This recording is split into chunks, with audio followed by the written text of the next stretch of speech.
मुंबई महानगर प्रदेश विकास प्राधिकरणाच्या माध्यमातून ठाणे आणि मीरा भाईंदर महापालिका क्षेत्रामध्ये सुरू असलेल्या विकास कामांमध्ये बाधित होणाऱ्या भूमिपुत्रांवर अन्याय होऊ न देता विकास केला जाईल असं प्रतिपादन परिवहन मंत्री प्रताप सरनाईक यांनी केले।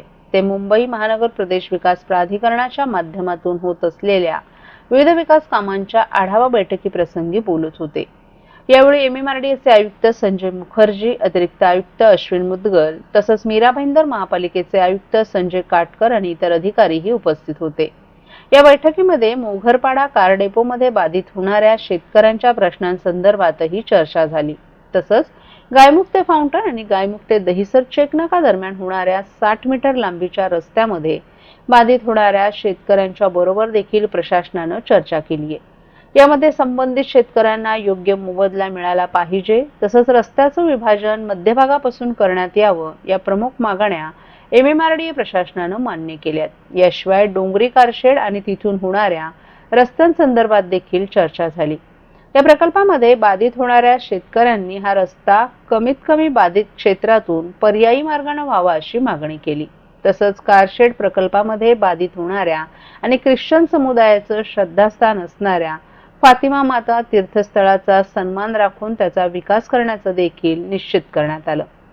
यावेळी सूर्या प्रादेशिक पाणीपुरवठा प्रकल्प पूर्ण होत असून या संबंधित पिण्याच्या पाईपलाईनचं काम लवकरात लवकर पूर्ण करून पावसाळ्यापूर्वी मीरा भाईंदर महापालिका क्षेत्रातील जास्तीत लोकांचा पिण्याचा पाण्याचा प्रश्न संपुष्टात येईल असं नियोजन करावं असे निर्देशही मंत्री सरनाईक यांनी यावेळी केले।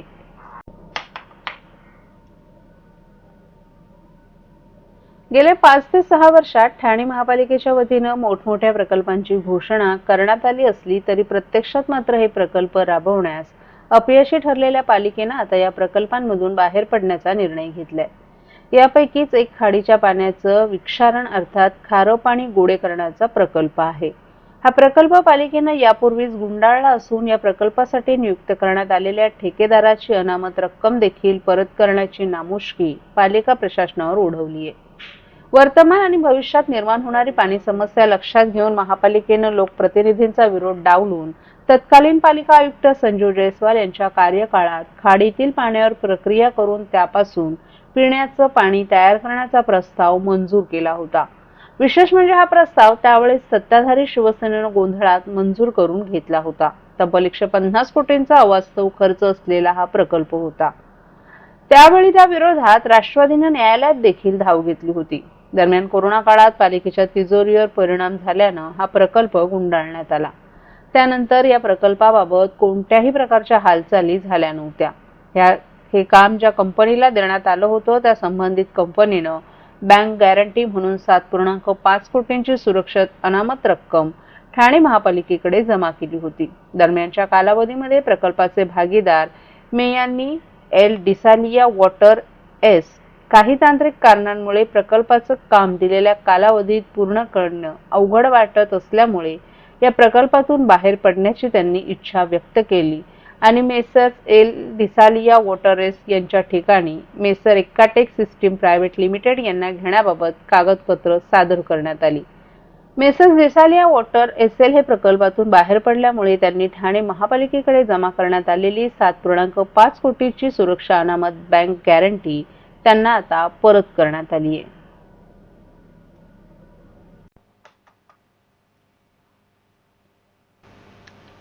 किल्ले दुर्गाडीप्रमाणे श्री मलंगगडाचा निकाल लागेल असा विश्वास उपमुख्यमंत्री एकनाथ शिंदे यांनी व्यक्त केलाय।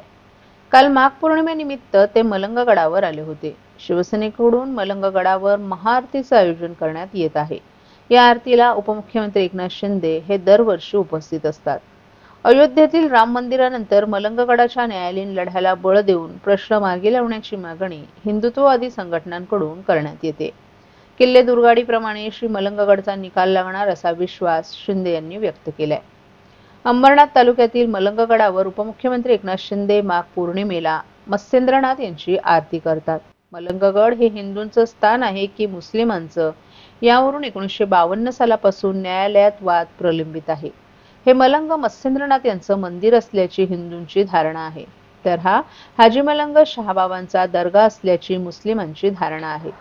सद्यस्थितीत दोन्ही धर्माचे भाविक गडावर जाऊन दर्शन घेतात. मात्र मलंगा गडाला मुक्ती मिळवून देण्याची घोषणा करत शिवसेनेचे तत्कालीन जिल्हाप्रमुख आनंद दिघे यांनी प्रत्येक माघ पौर्णिमेला मलंग गडावर जाऊन आरती करण्यास सुरुवात केली. ही प्रथा एकनाथ शिंदेंकडून आजही पाळली जाते. दरम्यान बुधवारी मलंग गडावर महाआरती झाल्यानंतर शिंदेंनी माध्यमांशी संवाद साधला. दुर्गाडीप्रमाणे आम्हाला न्यायालयावर विश्वास असून न्यायदेवतेवर विश्वास आहे. दुर्गाडीप्रमाणे मलंगगडचा निकाल देखील लवकरच लागेल असा विश्वासही त्यांनी व्यक्त केला. मलंगगडाच्या आंदोलनात अनेक शिवसैनिकांवर गुन्हे दाखल झाले होते, तर मलंगगडावर महाआरतीवरून अनेक वाद देखील निर्माण झाले. या वादाचा सामना शिवसैनिकांसह हिंदुत्ववादी संघटनांचे कार्यकर्ते करत आहेत. त्यामुळे जर मलंगगडचा निकाल लागल्यास आनंद उत्सव साजरा करण्यासाठी सज्ज असल्याची प्रतिक्रिया शिवसैनिकांनी दिली आहे. यावेळी हिंदू मंच अध्यक्ष दिनेश देशमुख, शिवसेनेचे जिल्हाप्रमुख गोपाल लांडगे, आमदार राजेश मोरे, उल्हासनगर शहर प्रमुख राजेंद्र चौधरी, शिवसेनेचे माजी नगरसेवक महेश गायकवाड, महेश पाटील यांच्यासह मोठ्या संख्येनं शिवसैनिकही उपस्थित होते.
राज्यातील गुइलेन बॅर सिंड्रोम विषाणूंचा तसंच अन्य साथीच्या रोगांचा वाढता प्रादुर्भाव रोखण्याकरिता पाण्याचं निर्जंतुकीकरण, ग्रामपंचायत स्तरावर पिण्याच्या पाण्याच्या स्त्रोतांची, वितरण बिंदूच्या पाणी नमुन्यांची गावातील प्रशिक्षित महिला स्वयंसेवकांमार्फत प्रत्येक महिन्याला एक जैविक क्षेत्रीय तपासणी संचाद्वारे तपासणी करण्याचं आवाहन जिल्हा परिषदेचे मुख्य कार्यकारी अधिकारी रोहन घुगे यांनी केले.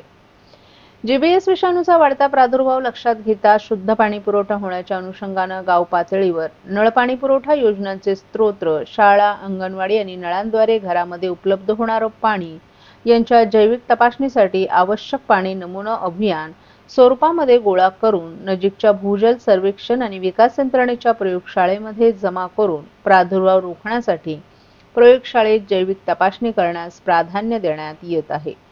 ग्रामीण भागातील घरगुती आणि सार्वजनिक स्त्रोत 2365, ग्रामपंचायत कार्यशाळा कार्यालय 431, शाळा 1269, अंगणवाडी केंद्र 1152, आरोग्य केंद्र 33, उपकेंद्र 180 असे एकूण 5430 जलस्रोतांची तपासणी करण्यात येत आहे. ग्रामीण कुटुंबाला कार्यात्मक घरगुती नळ जोडणीद्वारे पुरेशा प्रमाणात किमान 55 लिटर पाणी प्रतिदिन प्रति व्यक्ती विहित गुणवत्तेचं पाणी पुरवठा करणं आवश्यक आहे. त्या अनुषंगानं जलजीवन मिशन अंतर्गत ग्रामीण भागातील जनतेला घरगुती आणि सार्वजनिक स्त्रोत, ग्रामपंचायत कार्यालय, शाळा, अंगणवाडी केंद्र, आरोग्य केंद्र, उपकेंद्र आदी सातत्यपूर्वक गुणवत्तापूर्वक शुद्ध पिण्याचं पाणी उपलब्ध करून देणं हे महत्त्वपूर्ण उद्दिष्ट साध्य करण्यासाठी ठाणे जिल्ह्यातील ग्रामीण भागात कामकाज सुरू करण्यात आल्याचंही घुगे यांनी सांगितलं.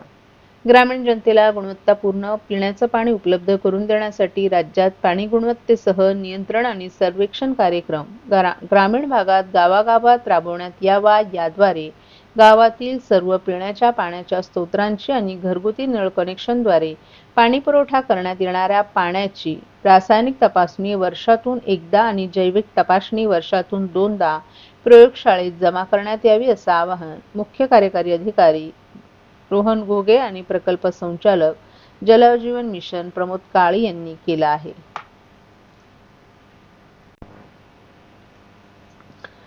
मलंग गडावर बुधवारी सायंकाळी उपमुख्यमंत्री एकनाथ शिंदे आरती करणार आहेत. दरवर्षी माघ पौर्णिमेला शिंदे या गडावर मलंग मत्स्येंद्रनाथांची आरती करतात.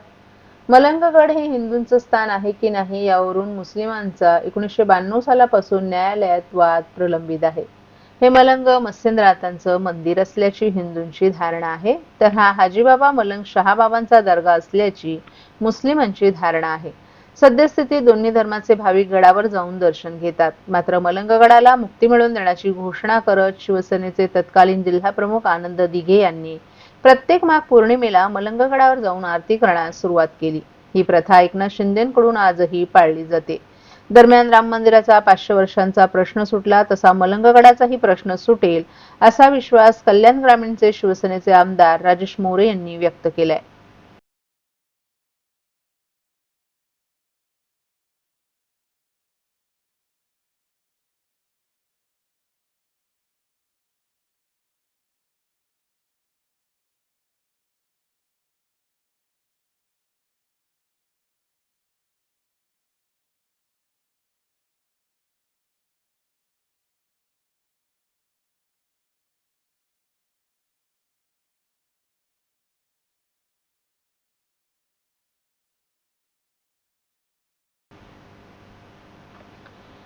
जिल्हा परिषद ठाणे अंतर्गत शिक्षण विभागातील विस्तार अधिकारी वर्ग 3 श्रेणी 3 या पदासाठी केंद्र प्रमुख मुख्याध्यापक शिक्षक संवर्गातून 11 पात्र शिक्षकांना पदोन्नती देण्यात आली आहे. तसंच मुख्याध्यापक पदावर 41 पात्र शिक्षकांना पदोन्नती देण्यात आली आहे.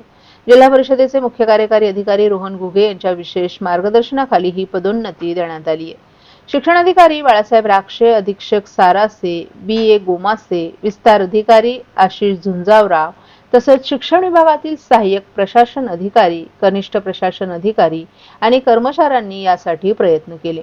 या कार्यक्रमात शिक्षक आणि शिक्षण विभागातील अधिकारी कर्मचारी मोठ्या संख्येने उपस्थित होते. शिक्षकांना दिल्या जाणाऱ्या विविध लाभाबाबत विशेष पाठपुरावा वेळोवेळी मुख्य कार्यकारी अधिकारी घेत असल्यानं शिक्षण विभागातील 52 शिक्षकांना पदोन्नतीचा लाभ देण्यात आलाय. याबाबत संबंधित शिक्षक आणि शिक्षक संघटना यांनी समाधान व्यक्त केले. तसंच मुख्य कार्यकारी अधिकारी रोहन घुगे आणि शिक्षणाधिकारी बाळासाहेब राक्षे यांचे आभार व्यक्त केले.